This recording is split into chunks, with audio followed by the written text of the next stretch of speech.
So hello friends, welcome to you fitter techno channel. तो friends, आज की इस वीडियो में हम लोग डिस्कस करते हैं रेलवे ग्रुप डी भर्ती 2024 के एक्सपेक्टेड कट ऑफ के ऊपर कि इस बार का जो है रेलवे ग्रुप डी भर्ती का कट ऑफ कितना जा सकता है, जिसमें आज की वीडियो में डिस्कस करेंगे आरआरबी बेंगलुरु जोन की कि बेंगलुरु जोन की जो है कट ऑफ कितना जा सकती है। कैटेगरी वाइज यहाँ पर देखने वाले हैं, सारे डाटा को हमने यहाँ पर नोट किया है, उसी के हिसाब से यहाँ पर डिस्कस करेंगे। तो यहाँ पर अगर फॉर्म की बात की जाए तो इस जोन में टोटल जो फॉर्म फिलअप हुए हैं वह 2,75,000 फॉर्म भरे गए हैं, लेकिन वैकेंसी देखी जाए तो इस जोन में वैकेंसी बहुत कम है, 503 वैकेंसी है, लेकिन फॉर्म देखिए उस हिसाब से बहुत ज़्यादा आ गए हैं। तो यहाँ पर कट ऑफ बहुत ज़्यादा हाई रहने के चांसेस हैं। तो यहाँ पर डिस्कस करते हैं कि पीईटी के लिए कितना कट ऑफ जा सकता है आरआरबी बेंगलुरु जोन में, कितने नंबर वाले जो है छात्र अब अपने पीईटी एग्ज़ाम की तैयारी करें और कितने नंबर वाले छात्र जो है पीईटी के लिए तैयारी ना करें। तो उसके बारे में भी डिस्कस करते हैं कि सेफ स्कोर जो है कितना रह सकता है। तो चलिए वीडियो को स्टार्ट करते हैं। उससे पहले जो जो चैनल में नए हैं और अभी तक सब्सक्राइब नहीं किया तो सब्सक्राइब जरूर कर लीजिए। तो यहाँ पर हमने जो है आरआरबी बेंगलुरु जोन का पूरा डाटा यहाँ पर एंटर कर लिया है, नोट कर लिया है। यहाँ पर वैकेंसी की बात करें तो इस जोन में वैकेंसी जो है वह कितनी है, 503 वैकेंसी है, लेकिन फॉर्म कितने आए हैं, 2,75,307। तो उस हिसाब से ओवरऑल बात करें कंपटीशन की तो एक सीट के लिए कितने स्टूडेंट कंपीट कर रहे हैं, तो यहाँ पर हो जाएगा 547, जो कि बहुत बड़ा नंबर होता है। एक सीट के लिए अगर इतने छात्र कंपीट कर रहे हैं तो वहाँ पर कंपटीशन बहुत हाई माना जाएगा, क्योंकि एक सीट के लिए 547 बहुत होता है। अभी ये और बढ़ता हुआ दिखाई देगा, लेकिन अभी तो ये ओवरऑल है, ठीक है। तो यहाँ पर उस हिसाब से बोला जाए तो यहाँ पर सबसे पहले कंपटीशन देखते हैं, उसके बाद यहाँ पर कट ऑफ के बारे में डिस्कस करेंगे। सबका देखने वाले हैं, एक्स सर्विसमैन का, पीडब्ल्यूबीडी, सीसीए कैंडिडेट, सभी के लिए यहाँ पर कट ऑफ के बारे में डिस्कस करेंगे, ठीक है। तो सबसे पहले कंपटीशन देख लेते हैं। यहाँ पर ओवरऑल तो जो है 547 का है, लेकिन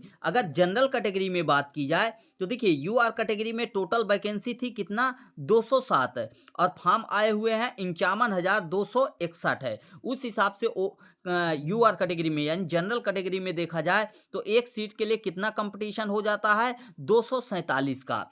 हालांकि ये नंबर 50% तक कम कर सकते हैं, क्योंकि अटेंडेंस 50% गिर गई थी। यहाँ पर 50% से कई जोन में ऐसा था कि 50% भी अटेंडेंस नहीं थी, लेकिन ये एक्चुअल नहीं है। एक्चुअल में है क्या, देखिए कोई भी कंपटीशन, कोई भी तैयारी करने वाला जो छात्र होता है वो कभी भी एग्ज़ाम नहीं छोड़ता है, एग्ज़ाम स्किप नहीं करता है। करते कौन है, जो तैयारी नहीं करते हैं, केवल बल्क में वैकेंसी देखे और एलिजिबिलिटी तो यहाँ पर 10th कर दिया था, तो 10th तो लगभग लगभग सभी पास होते हैं। तो उस हिसाब से जो कहीं कंपनी में जॉब कर रहे हैं या फिर प्राइवेट नौकरी कर रहे हैं, कुछ और कर रहे हैं, या किसानी कर रहे हैं, कुछ पढ़ाई नहीं कर रहे हैं, उनका पढ़ाई से कोई लेना देना भी नहीं है, वो भी फॉर्म भर देते हैं। तो जिस वजह से यहाँ पर अटेंडेंस जो है 50% तक डाउन हो जाती है।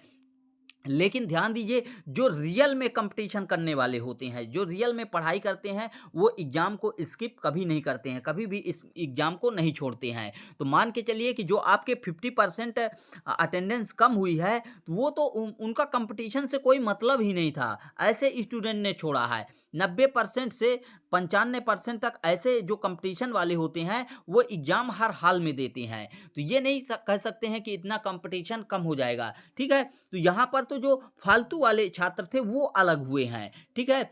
तो यहाँ पर देखिए अभी जो पेपर चल रहा है, पेपर हुआ है 2 फेज में, तो उस हिसाब से देखा जाए तो पेपर भी ना ज़्यादा टफ है और ना ही ज़्यादा इजी है, क्योंकि कई शिफ्ट में 1-2 शिफ्ट ऐसे थे जहाँ पर इजी देखने को मिला है, लेकिन कई शिफ्ट ऐसे भी थे कि जहाँ पर टफ हुआ है, ठीक है।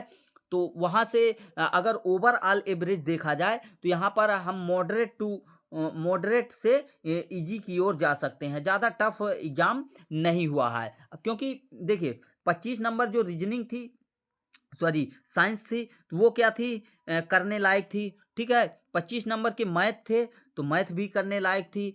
रीजनिंग आपकी जो थी वो भी करने लायक थी। मतलब 90% ऐसे क्वेश्चन थे जो करने लायक थे। केवल और केवल जो करंट अफेयर वाला पोर्शन था, ठीक है, करंट अफेयर वाला वही फंसाया है। 20 नंबर का जो था वही फंसाया है सभी छात्र को। कई छात्र तो ऐसे हो गए हैं कि 4 से 5 नंबर ही बनाकर आए हैं, लेकिन कई सारे छात्र जो हैं 7 से 8 नंबर तक बनाए हैं, लेकिन उनका एक्यूरेसी कम हो गया क्योंकि वो 11 से 12 नंबर तक 11 से 12 नंबर तक क्वेश्चन करके आए हैं, तब उनका 7 से 8 नंबर तक सही हो रहा है। तो उस हिसाब से देखा जाए तो दोनों बराबर हो जाते हैं, जो 4 से 5 नंबर कर रहा है वो भी और वो भी। तो उस हिसाब से देखा जाए तो कंपटीशन पेपर का लेवल जो है ज़्यादा हार्ड नहीं था, ठीक है। कुछ शिफ्ट में हो सकता है। बाकी यहाँ पर बात करें यूआर कैटेगरी में 247 का था। एससी कैटेगरी में यहाँ पर हालात ख़राब हैं, क्योंकि एससी कैटेगरी में जो वैकेंसी थी, तो यहाँ पर देखिए 75 वैकेंसी थी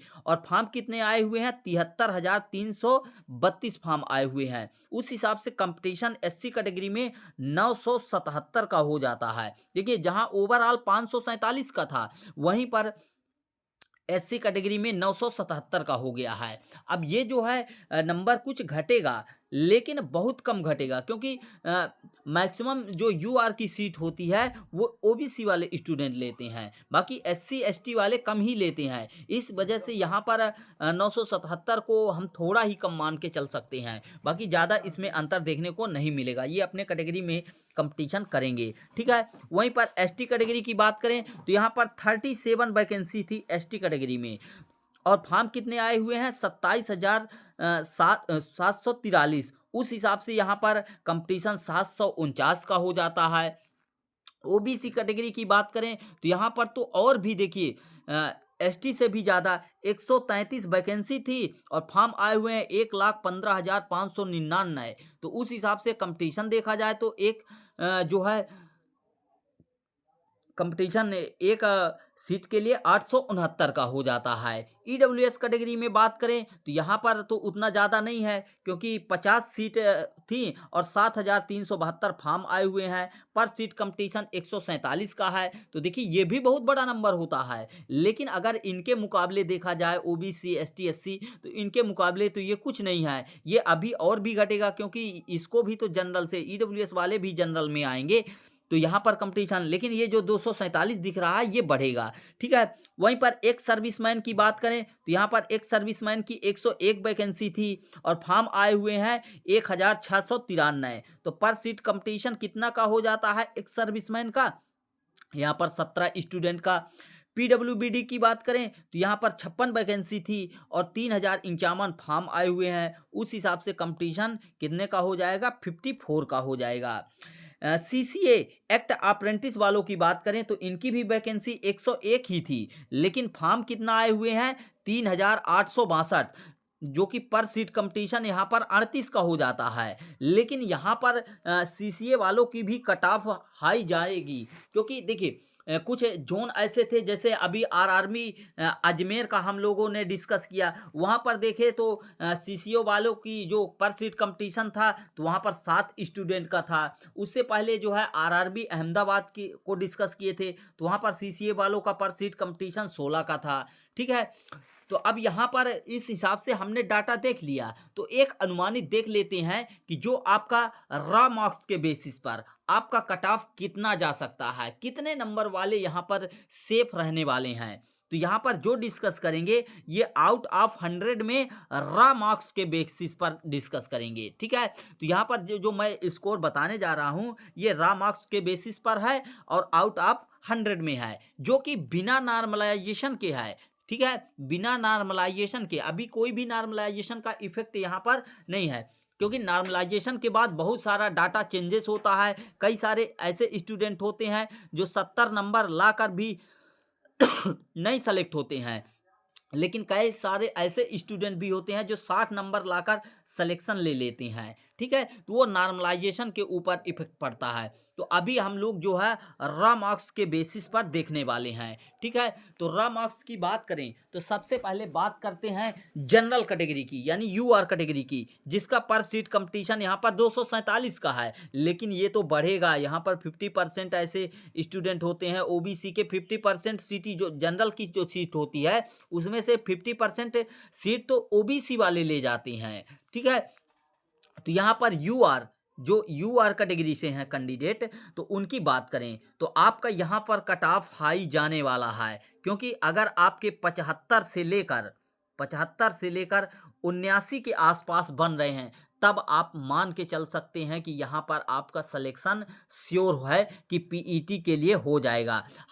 हालांकि कई सारे स्टूडेंट कमेंट करेंगे पीईटी के लिए तो 3 गुना चयन होगा, तो फिर आप कैसे बोल रहे हैं कि इतना ज़्यादा कट ऑफ जाएगा। लेकिन यहाँ पर कंपटीशन बहुत ज़्यादा हाई है, तो मान के चलिए कि इतना आपका जाने वाला है।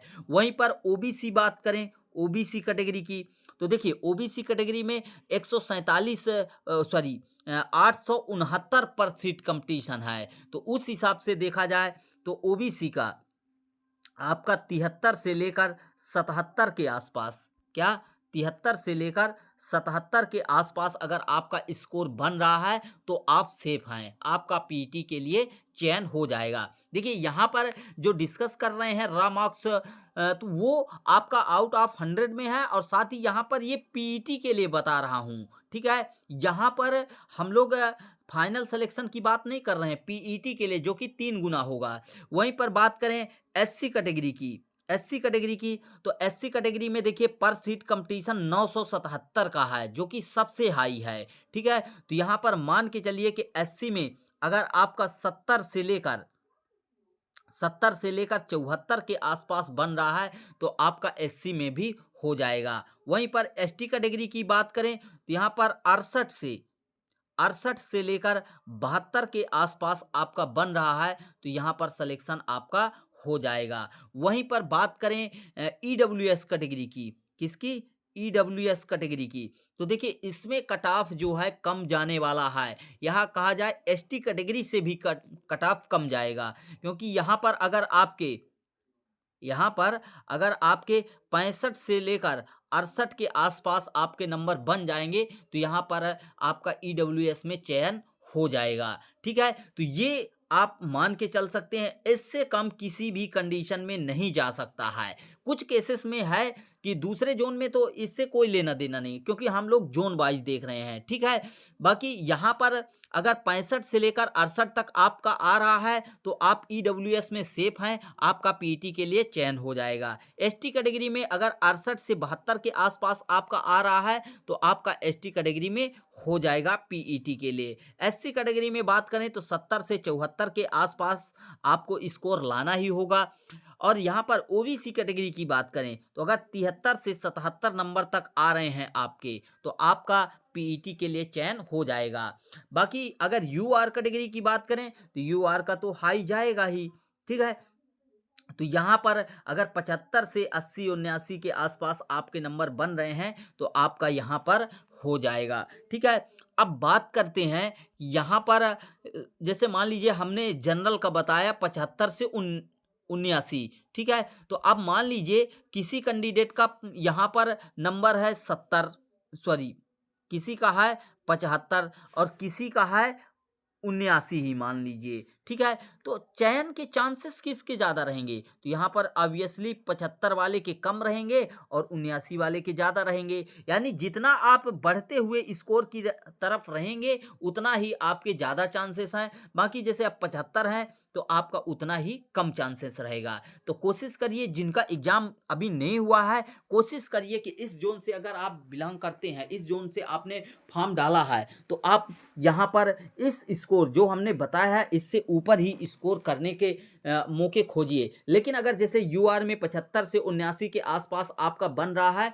तो आप उसको सेफ छोड़ सकते हैं, उसमें ज़्यादा मतलब जो क्वेश्चन नहीं बन रहे हैं तो उससे छेड़खानी मत कीजिए। तो इस तरीके से आप लोग जो है, अगर आपका स्कोर बन रहा है तो आप पीईटी के लिए तैयारी कर लीजिए। यहाँ पर पीटी के लिए हालाँकि आप लोगों को टाइम दिया जाएगा, ऐसा नहीं है कि पहले ही आपको तुरंत रिज़ल्ट आएगा और बोल दिया जाएगा कि कल से आपका जो है यहाँ पर पीटी है। आपको 20 से 25 दिन, क्या 20 से 25 दिन का समय दिया जाएगा, यानी उसमें क्या है पहले रिज़ल्ट दिया जाएगा, ठीक है? पीटी के लिए, फिर उसके बाद जब रिजल्ट आ जाएगा तो फिर डेट आएगी कि इस डेट में इतने कैंडिडेट का पीटी होगा, इस डेट में इतने कैंडिडेट का होगा, वो आएगा, फिर एडमिट कार्ड आएगा। तो ये सारी प्रोसेस होती हैं जिसमें मान के चलिए कि 20 से 25 दिन मिनिमम तो लगने ही वाला है। बाकी कई केसेस में है कि इससे ज़्यादा भी लग जाता है, बाकी इससे कम समय में रेलवे ने कभी नहीं कराया है। और रेलवे एक बहुत बड़ी संस्था है तो उसको समय लगता है, तो यहाँ पर मान के चलिए कि इससे कम समय नहीं लगने वाला है। बाकी जिन कैंडिडेट का इतना स्कोर आ रहा है तो वो लोग पीटी के लिए तैयारी शुरू कर सकते हैं। बाकी अपनी पढ़ाई भी नहीं छोड़ना है, ठीक है? सुबह शाम आप पीटी के लिए तैयारी कर सकते हैं। तो हमने जो एनालिटिक दिया आप लोगों को, अगर आपको अच्छा लगा तो लाइक कीजिए, शेयर कीजिए चैनल को, और अभी तक सब्सक्राइब नहीं किए हैं तो सब्सक्राइब भी कर लीजिए। मिलते हैं नेक्स्ट वीडियो में। नेक्स्ट जो अपना कट ऑफ का वीडियो रहेगा वह रहेगा आरआरबी भोपाल, ठीक है? आरआरबी भोपाल का डिस्कस करने वाले हैं। बाकी आप लोग किस जोन से हैं, किस जोन का कट ऑफ चाहते हैं पूरे डाटा के साथ, तो आप लोग कमेंट बॉक्स में कमेंट करके बताइए, हम उस जोन का सबसे पहले लेके आएंगे। तो मिलते हैं नेक्स्ट वीडियो में। Thanks for watching and bye bye.